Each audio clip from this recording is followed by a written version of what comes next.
Sebelum saya mulakan sesi yang kedua ini, saya ingin beri perkongsian sedikit. Waktu saya sudah beritahu kamu sesi-sesi yang lalu tentang pengalaman saya mempelajari teori ataupun aliran psikoanalitik yang gunakan masa terlalu panjang.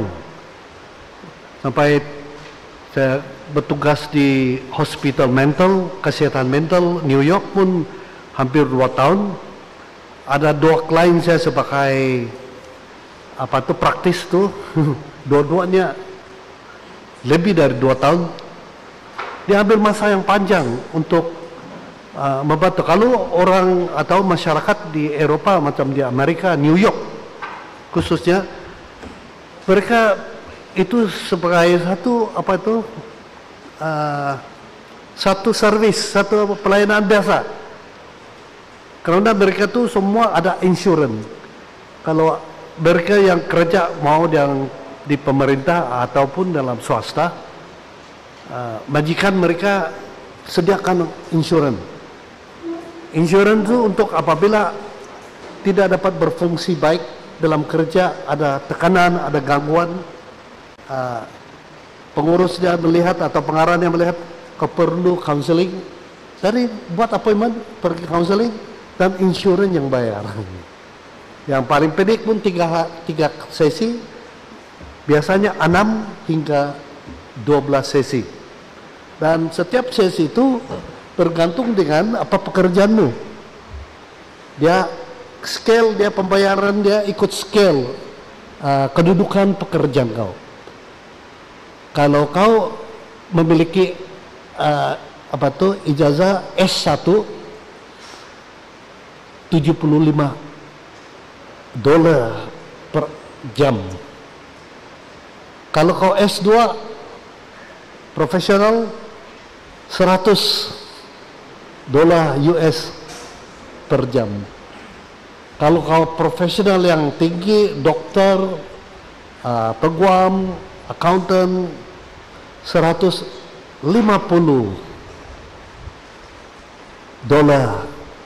per jam. Jadi kalau yang secara mandatori oleh majikan untuk pergi, kalau kau tidak ada insurans, sulit untuk mendapat perawatan, bantuan. Karena kalaulah masa yang panjang itu, kalau 12 sesi, kalau orang yang karena kedapatan mengambil narkotik, ditangkap karena buat kesalahan jenayah, biasanya dihukum oleh magistrate ataupun pemerintah supaya pergi ke counseling atau terapi sekurang-kurangnya 12 sesi. Nah, kalau mereka yang tidak ada uang, tidak ada kerja, bagaimana mau pergi itu? Dari pengalaman saya mau belajar untuk pendekatan supaya saya dapat skill itu, dapat pulang untuk membantu orang. Tapi waktu saya ambil master dan setelah master itu ambil pendekatan yang biasa mereka praktis secara profesional. Tapi setelah saya selesai studi, saya masih tidak puas hati karena kalaulah ini yang aliran-aliran ataupun teori-teori ataupun psikoterapi yang saya mau bawa pulang ke tanah air untuk membantu orang, macam sukar untuk membantu.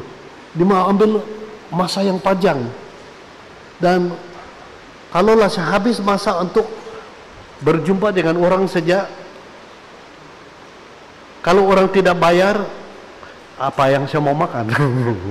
Tapi kalau masyarakat di Eropa, di Amerika dan negara-negara yang maju, itu satu daripada service provider. Mereka sediakan semua pembayaran melalui insurance. Tapi negara kita yang negara ketiga itu di Asia belum terlalu kenal. Maka saya tanya Profesor Jas, bagaimana saya macam tidak puas bukan saya tidak puas dengan pelajaran, tetapi saya kalaulah pendekatan-pendekatan yang memerlukan sesi yang panjang begitu, bagaimana kalau saya pulang? Nah, maka mereka tanya, kau boleh minta dan kau enroll lagi satu program supaya kau buat research untuk cari teori. Barukah kau buat research sendiri supaya ada profesor-profesor yang membantu. Maka saya keluarkan topik ini sebagai teori counseling ringkas, pendek. Dan dia buat satu research. Nah, ini buku yang setelah lulus mereka publish, bantu saya publish, cetak dan publish di Amerika. Judul buku ini ialah pendapatan saya itu ialah Engaging a Brief Counseling Approach as a Model for Pastoral Ministry in the Congregational Setting.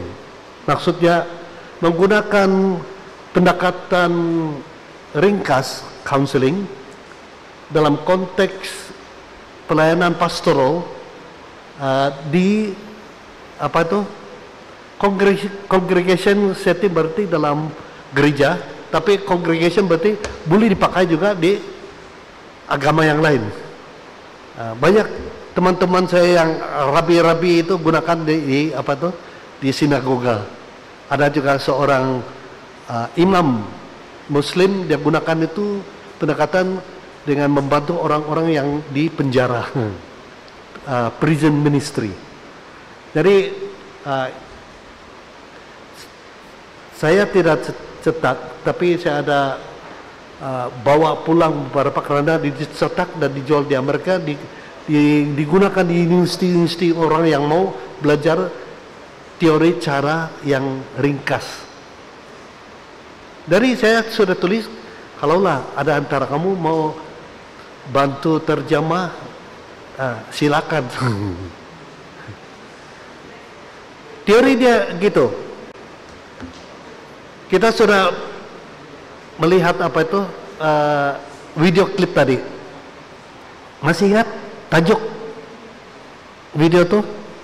Lagunya apa? Mujizat Nyata.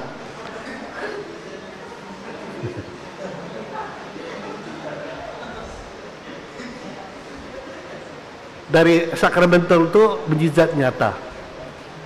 Ini teori yang pendek ini adalah macam gunakan mujizat. Dia pendek, dia tidak ada teori yang panjang-panjang.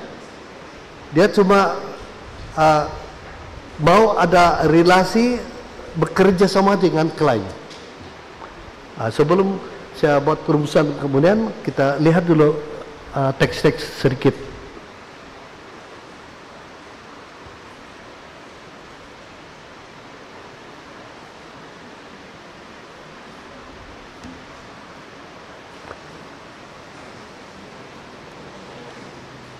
Asas teori counseling ringkas.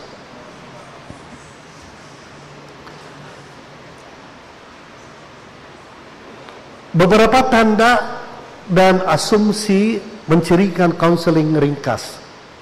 Antaranya, counselor mengelakkan label dan patologi diagnostik. Kita tidak melabelkan kau ini kau bipolar, kau ini skizofrenia, kau ini borderline, kau ini gangguan mental. Kita tidak melabelkan orang itu. Kita hormati orang yang datang kepada kita. Yang kita tangani itu bukan orang, kita tangani masalahnya.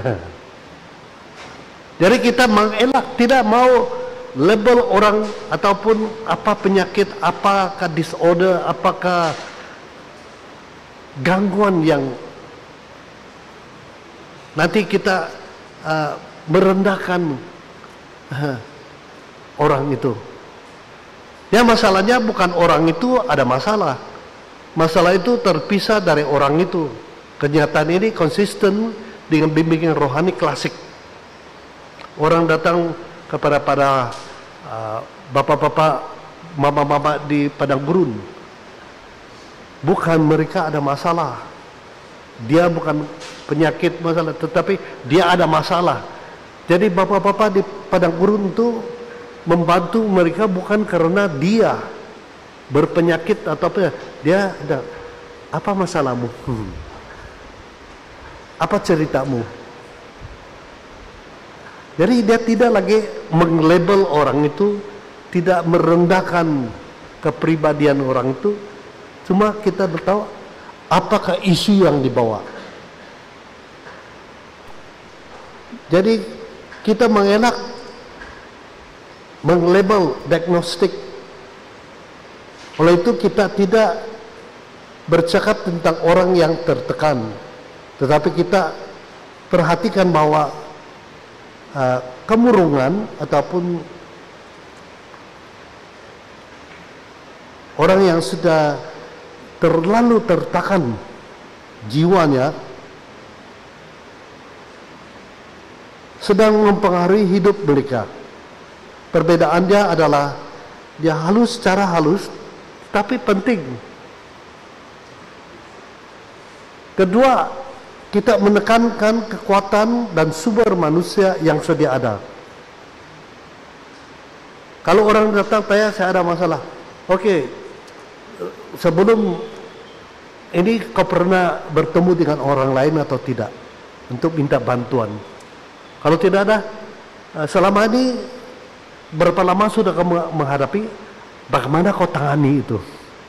Kau berjaya atau tidak? Dia bilang mungkin kadang-kadang berjaya, kadang-kadang tidak. Jadi kita ambil pengecualian tuh, kita ambil yang berjaya. Bagaimana yang kau rasa kau berjaya? Kita tidak sentuh sudah yang gagal. Ini cara kami menganggap bahwa semua orang tidak kira bagaimana masalah kehidupan mereka telah terjadi. Semua orang mempunyai sekurang-kurangnya beberapa kemampuan dan kekuatan yang sedia ada yang dapat menyumbang kepada penyelesaian.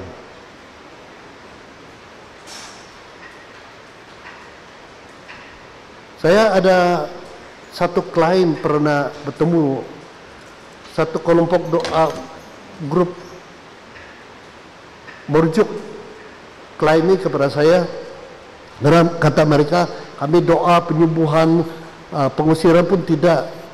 Bilang apa ceritanya? Dia sedang kerja buat bangunan di tingkat 4. Dia sedang pasang wire. Tiba-tiba dia dengar suara untuk suruh dia lompat, terjun. Dia takut, lalu dia peluk tiang itu di tingkat 4. Belum ada atap lagi. Lalu dia masih ingat dia guna telepon. Untung dia pada telepon. Dari teman-teman dia itu datang ambil dia. Dan mereka doa-doa tidak berkesan. Saya pun tidak tahu. Ada suara makin kuat, makin kamu berbahasa roh makin kuat. Berarti dia orang yang sudah terlalu tertekan. Tidak berhasil. Dari mereka rujuk kepada saya tanya, ada apa-apa masalah tertentu? Bilang, adakah keluarga kamu, adik-beradik, ibu bapak mengidap masalah begitu? Ada adalah. Bilang, abang saya, kakak saya, ibu saya. Bilang, kau dari kampung mana? Saya, oke, kau pergi jumpa dengan teman saya rujukkan kepada dokter. Di samping itu saya telepon seorang pastor pergi ke kampung itu buat satu siasatan bagaimana keluarganya. Dan kebetulan terdapat bapaknya yang mental juga karena otaknya tidak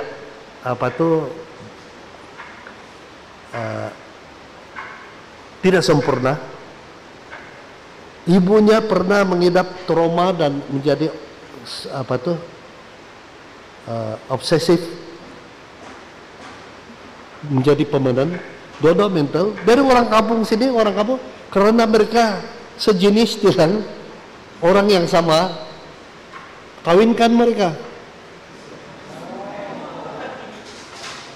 dapat anak subur, 5 anak. Tapi semua anak dia juga mengidap mental. Dari siasat-siasat, kakak tanya bapaknya tidak lama sudah meninggal. Yang masih hidup, dia minta pastor tu interview keluarganya. Apa tanda-tanda? Yang pertama, ibunya bilang bila dia tahu datangnya ada masalah itu, dia langsung cepat dia pergi menyiram bunga, purun buah-buahan dan sebagainya. Cara dia menangani serangan itu. Di samping itu dia ikut Legio Maria. Dia kata kalau dia sembahyang ikut Legio Maria, doa rosary akan menenangkan dia. Itu cara dia menangani masalahnya. Yang anak sulung perempuan itu dia tidak tahu apabila datang gangguan itu, kasihan dia kawin juga. Cara dia menangani gangguan itu, dia buka, ambil tali pinggang suaminya, hacut, pukul anak. Cara dia melepaskan. Kalau anak belum nangis, dia belum puas hati. Kalau sudah anak sudah nangis, berarti dia berjaya, baru dia berhenti. Yang kedua, sedang dia masak-masak, dia bawa anak dekat, ada suara suruh dia goreng anakmu. Nah, dia cara dia menangani ini, mereka dua-dua ini perempuan belajar dari ibu. Ibu tuh mengajar bilang, kalau kamu datang suara itu, kamu keluar, tinggalkan anak, suruh orang jaga, kamu pergi hutan kah, pergi sungai kah, pergi cucuk tanam kah. Distraction, jangan buat kerja keras sehingga penat, berkeringat, toksik itu akan keluar, baru mereka tenang. Kemudian kakaknya dua itu lelaki selalu malam masuk rumah orang ataupun ambil besi pukul tiang listrik, ting ting ting. Jadi ganggu satu kampung. Dan dia kata setelah 1 minggu 2 minggu dia temu balik. Pada dalam abang saya baru ditangkap polis lagi dalam. Bilang kenapa? Dia mengganggu orang kampung. Dengan bagaimana? Dia masuk dapur orang, dia ambil buah-buahan orang, dia tidak tahu batas lagi.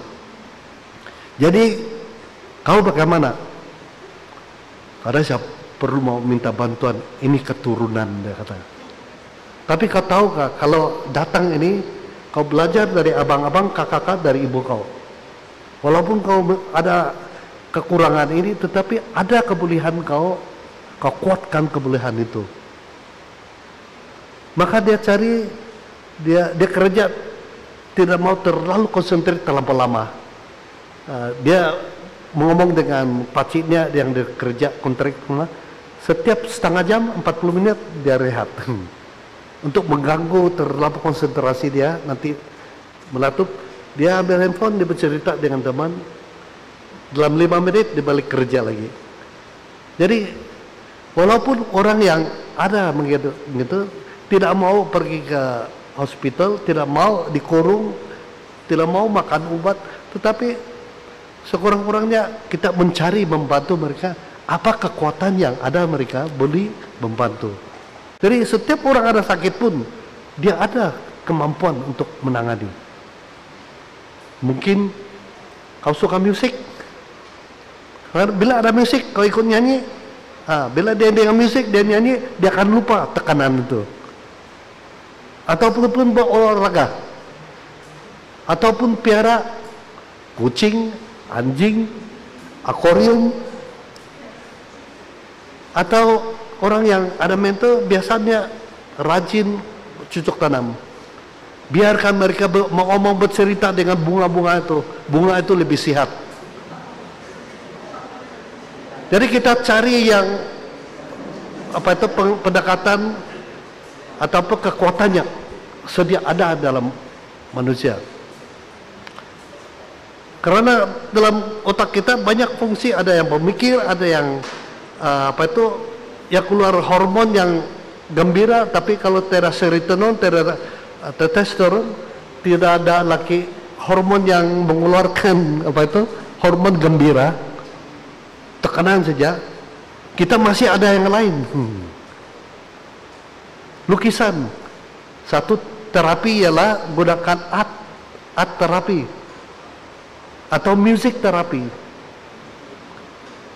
Itulah kadang-kadang orang yang ada gangguan itu dia suka pergi ke kelompok doa. Dapat menenangkan diri. Jangan halau mereka. Dari penekanan sedemikian sepenuhnya konsisten dengan bimbingan rohani klasik. Terdapat satu pendekatan yang menumpukan pada kelemahan orang itu, dan pilihan antara pendekatan ini adalah penting. Karena kita bukan orang yang dilatih secara profesional, kita tidak ada masa untuk buat appointment. Oke, setiap minggu untuk 6 minggu. Kadang-kadang kita tidak ada masa melakukan begitu. Kadang-kadang kita pergi ke rumah orang, ada saudaranya meninggal, atau nanti kamu jadi sudah dalam pelayanan di paroki atau di konven, ada orang yang minta doa, orang yang baru meninggal atau baru dikebumikan. Cuma masa itu dia bilang, Romo, frater, sister, saya minta nasihat sedikit, saya minta counseling dulu. Kalau yang kesempatan gini, kita tidak dapat bilang, buat appointment dulu. Hari Senin, kau buat appointment, buat telepon, nanti kita berbincang. Tapi dia tidak ada masa. Ini mungkin satu kali saja dia pulang, pergi mengubur orang tuanya. Kemudian itu setelah buka pantang dia akan pulang, mungkin kerja lain tempat. Bagaimana kita ambil window period itu, jendela untuk masuk membantu orang, mungkin 10 menit saja. Apakah kita tidak dapat bantu? Cari pengecualian kepada masalah. Maksudnya pengecualian adalah masa ketika masalahnya tidak hadir atau kurang mengganggu, selalu ada. Dia bukan 24 jam diganggu. Orang mental maka minum obat, yang tidak minum obat pun ada masa tertentu dia diam. Dan mungkin gangguan dia sebelah malam saja. Dari sebelah siang itu kita kuatkan. Bagaimana kita isi itu pengecualian itu? Caranya adalah untuk mengenal pasti pengecualian tersebut, memperkuatkan dan mengembangkannya untuk menumbuhkan asas bagi pengalaman hidup baru tanpa masalah.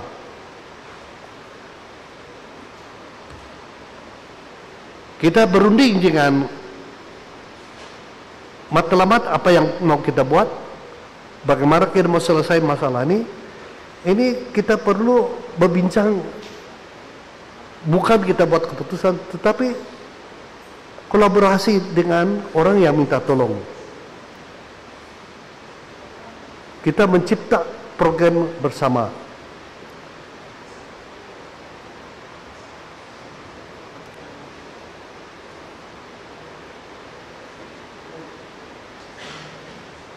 Ciri ataupun teori ini juga menegaskan bahwa orang adalah pakar atau ahli dalam kehidupan mereka sendiri. Mereka yang tahu, kita tidak tahu. Jangan sampai kita menolak, belum habis cerita saya tahu. Saya tahu bah, bilang, frater kau tidak tahu, saya belum habis cerita lagi. Yang kita main, kita bisu, kita dengar.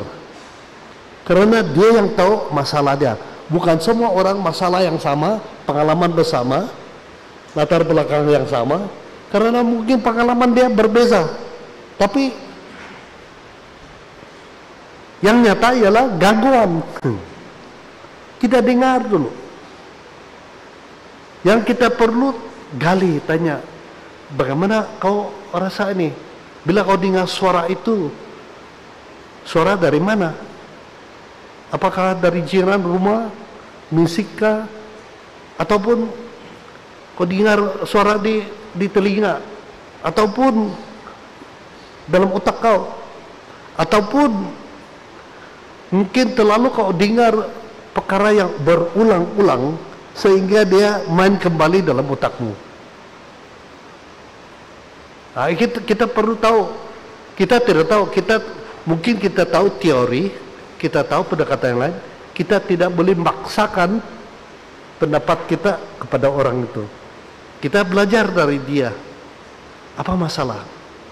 Tujuan kita untuk membantu dia gali. Dan kita cari pengecualian. Cari yang kekuatan. Bila dia rasa dia baik, kita bantu dia membina, mengambil lebih masa untuk yang pengecualian itu. Dari kepakaran, keahlian mereka terletak dalam proses counseling, bukan dalam kandungan masalah dan penyelesaiannya. Dalam diskusi dengan orang itu. Terus saya memberi tumpuan kepada masa kini dan masa depan. Saya tidak tahu pernah saya katakan sini atau tidak, ataupun yang kuliah perdana itu. Kamu tahu Confucius, Lao Tzu, sebelum ada counseling dia sudah orang filsafat. 600 tahun sebelum Masehi dia sudah ada kata-kata begitu.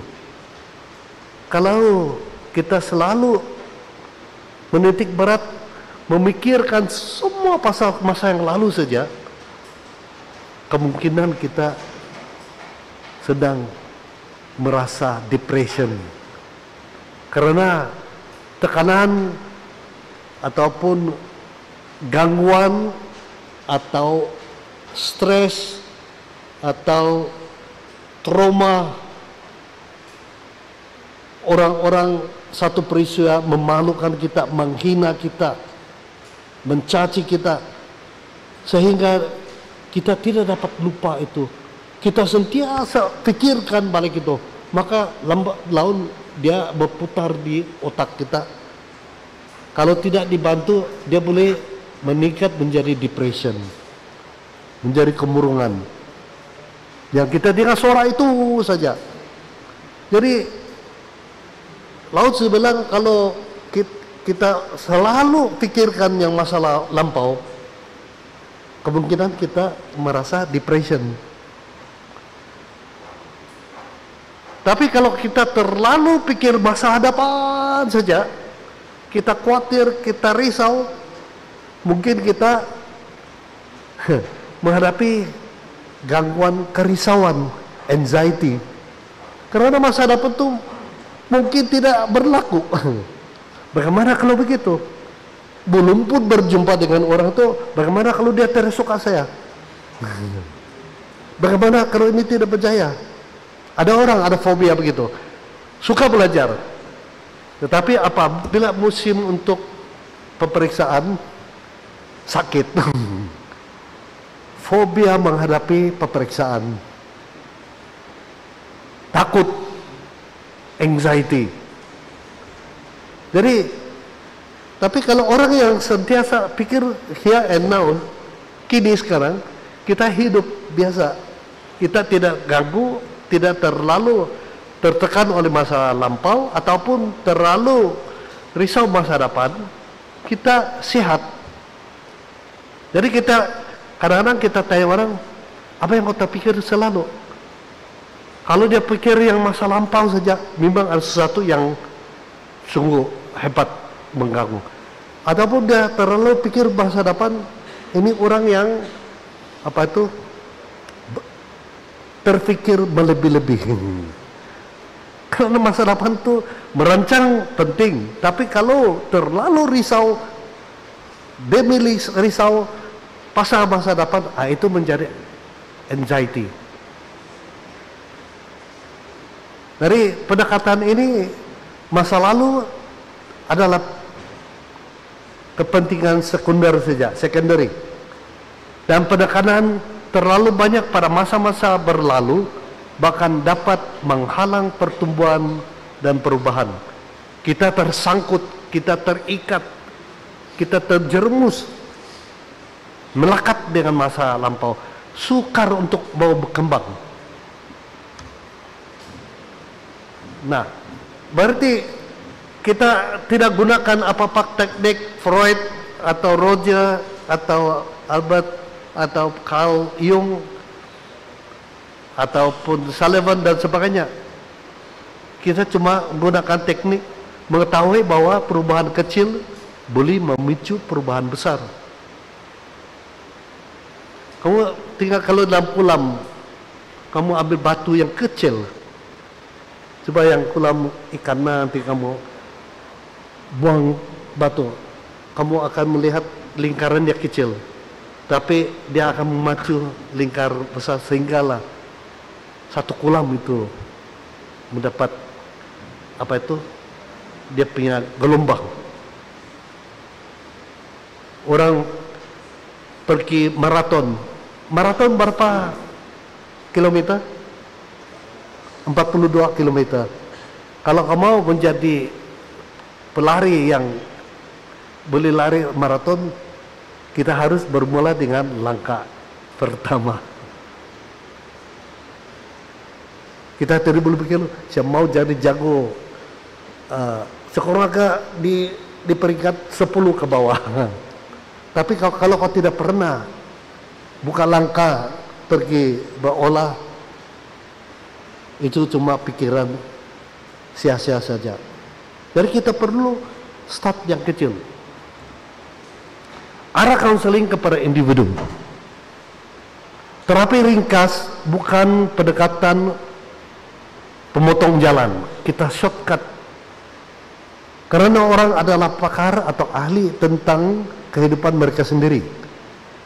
Counseling teori ringkas ini memberi tumpuan kepada makna dan keperluan mereka sendiri. Kita cuma membantu saja, fasilitasi saja. Kita tidak memberi pendapat. Kita dengar dari mana, kita lihat mana kekuatan, mana kelemahan dia. Ya, kita merawat kelemahan dengan mengenepikan, jangan terlalu tekan itu. Kita bantu dia pikir yang apa yang baik, menguatkan itu. Kalau itu lebih kuat, lambat laun yang lemah itu, yang ganggu itu makin lama makin diketepikan.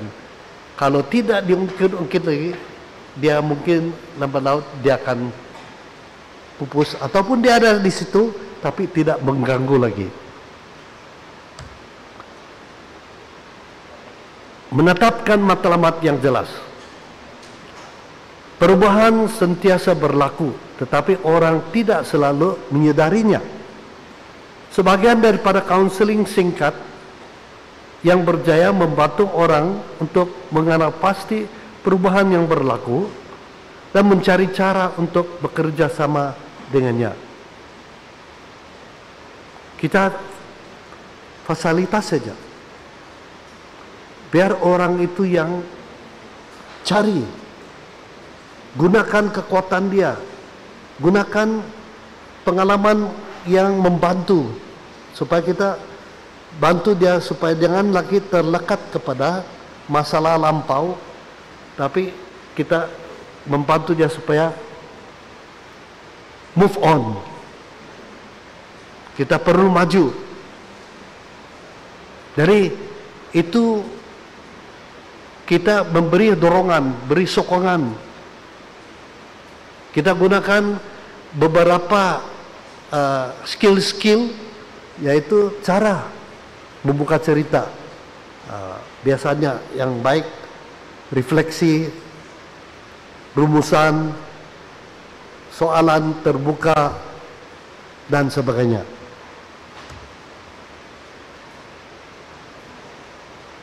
Mengasaskan semua andaian ini adalah sikap tidak tahu.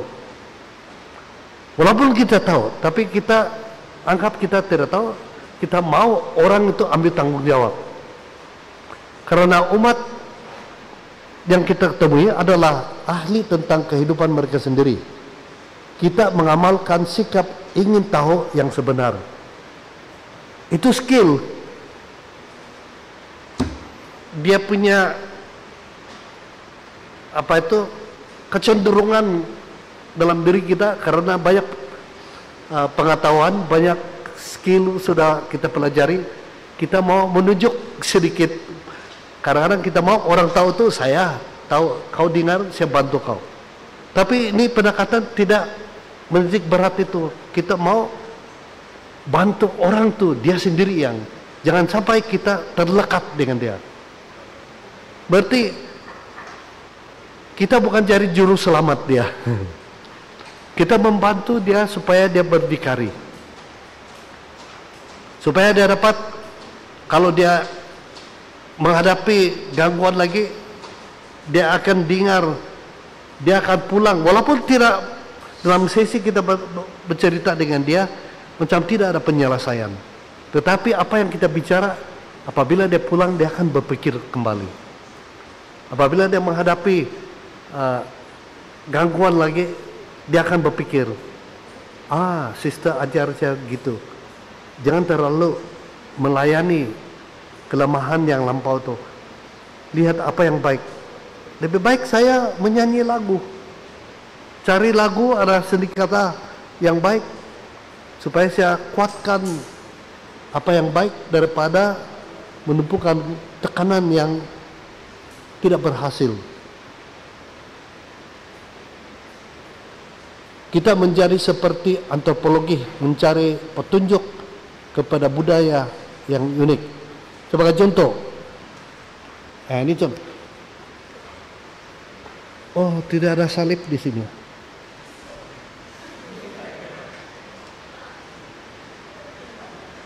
Oke, pengalaman begitu. Pendekatan ini jangan sampai kita pikir semua orang faham apa itu salib. Kita banyak belajar, banyak berdoa, banyak dengar nasihat tentang Yohanes dari salib, apa itu memikul salib sendiri dan sebagainya. Kita tahu, tapi orang di luar tuh mungkin tidak baca Alkitab, tidak ada peluang untuk belajar seperti kita. Jangan sampai kita bilang, Pak boleh buat, inilah masalah kau, pikullah salibmu. Aduh, frater saya minta tolong, kau minta saya pikul salib lagi. Tapi kadang-kadang salib itu apa? Ini yang masalah bila kita mulai memberi pendapat kita, pikul salibmu. Tapi bagi dia salib apa? Kalau kita tanya, itu yang perlu kita tahu. Bagi kau salib itu apa? Apa fahamanmu?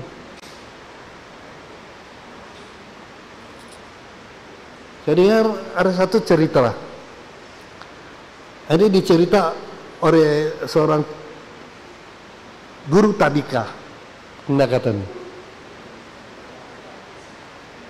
Ibunya, dia cerita adalah ibu seorang anak kirim dia pergi sekolah swasta, dan tahun pertama gagal. Anak ini main saja, kerja rumah tidak buat. Hujung tahun keputusannya semua merah. Jadi ibu ini sangat sesati, mengapa nih anak mungkin bodoh, anak dia macam-macam anggapan. Maka dia beritahu cerita dengan sister boleh bantu anak saya dalam. Mungkin kau pindahkan dia ke sekolah konven dalam.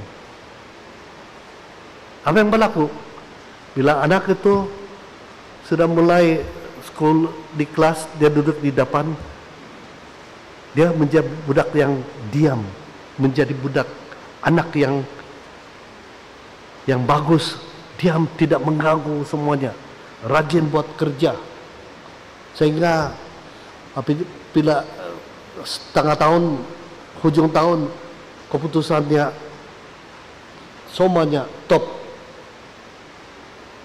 Jadi ibunya tanya, apa bezanya sekolah swasta yang mahal saya bayar, kau tidak dapat belajar? Kenapa pergi sekolah konven, kau top?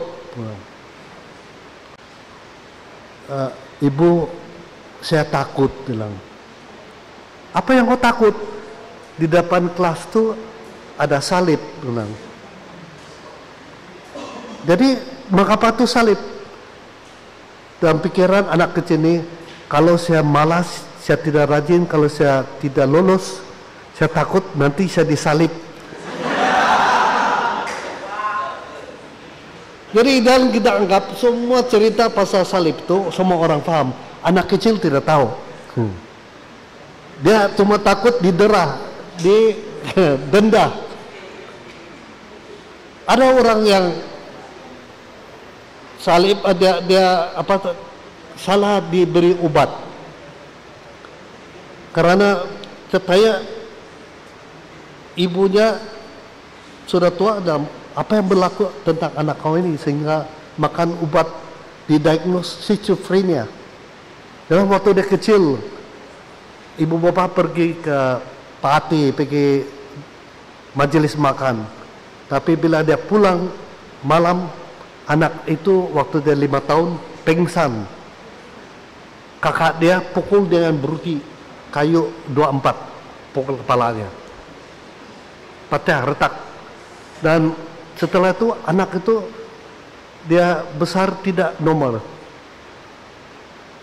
Tapi saya tanya dia, kalau selesai sekolah, ya, saya lulus sampai SMA. Bagaimana kau boleh naik sampai begitu kalau kau kena diagnos ulang? Boleh tinggal obat bu, tinggal obat diagnos schizophrenia. Bilang bagaimana kau beri obat begitu?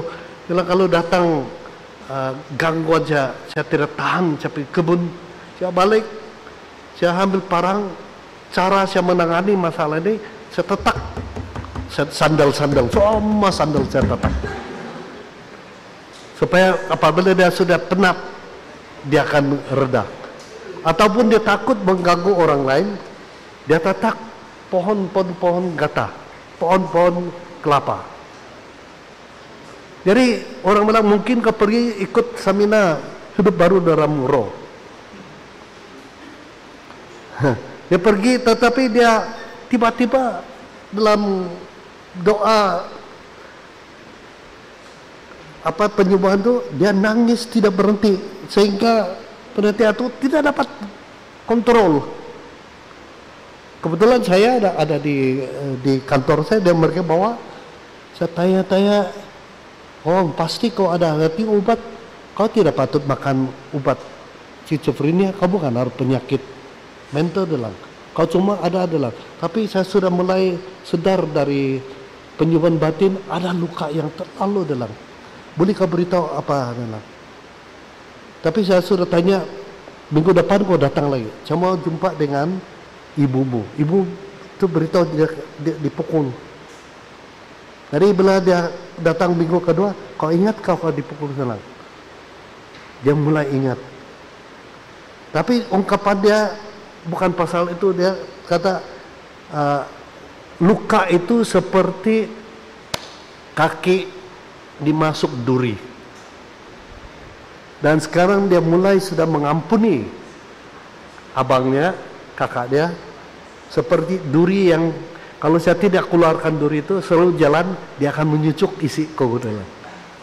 Dan setelah saya keluarkan duri itu, saya mulai rasa lega. Dia bilang, bagaimana kau lakukan itu? Saya ikut nasihat pada, saya jumpa dengan psikiatris, bilang pendapat mau saya orang yang belajar psikologi, saya bukan schizophrenia, dokter salah diagnos. Kau beritahu dokter begitu? Ya, itulah. Jadi itulah saya cuma beritahu kau jumpa dokter, bolehkah saya kurangkan obat itu. Dia tidak mau makan obat itu lagi, dia berhenti. Kebetulan bila dia sudah sadar, dia tahu apa dark side dia, sisi gelap itu, dia kembali kepada terapi itu, follow up, minta penyembuhan. Dan setelah itu dia boleh, bila anak dia kawin, dia bicara abang dia, abangnya takut. Ya, jangan takut, saya sudah lupakan semua itu, saya sudah sembuh dan saya mau abang datang ke majelis.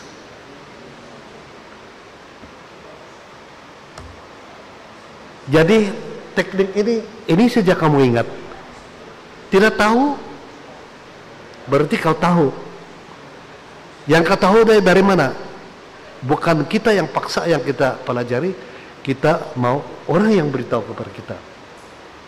Oke, sebagai contoh yang terakhir, kalau orang secara masa pendek saja, kalau orang datang Samira, mungkin ada 10 menit, 20 menit saja, kita gunakan mujizat. Saya biasa begitu, kalau saya tahu orang ini tidak terlalu besar masalahnya, oke, gitu, Jo, kalau malam ini kau pergi tidur, harap-harap besok kau bangun, masalah ini sudah tiada.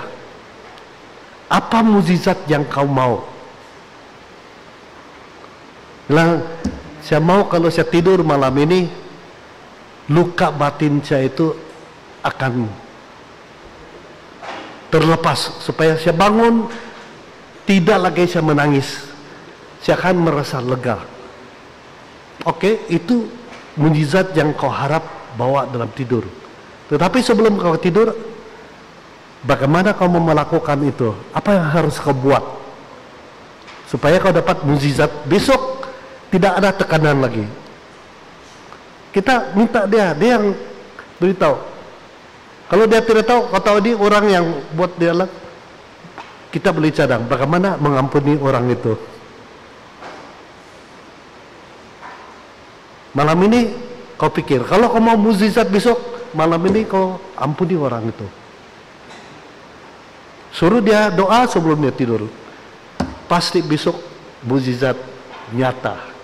Sekian, terima kasih.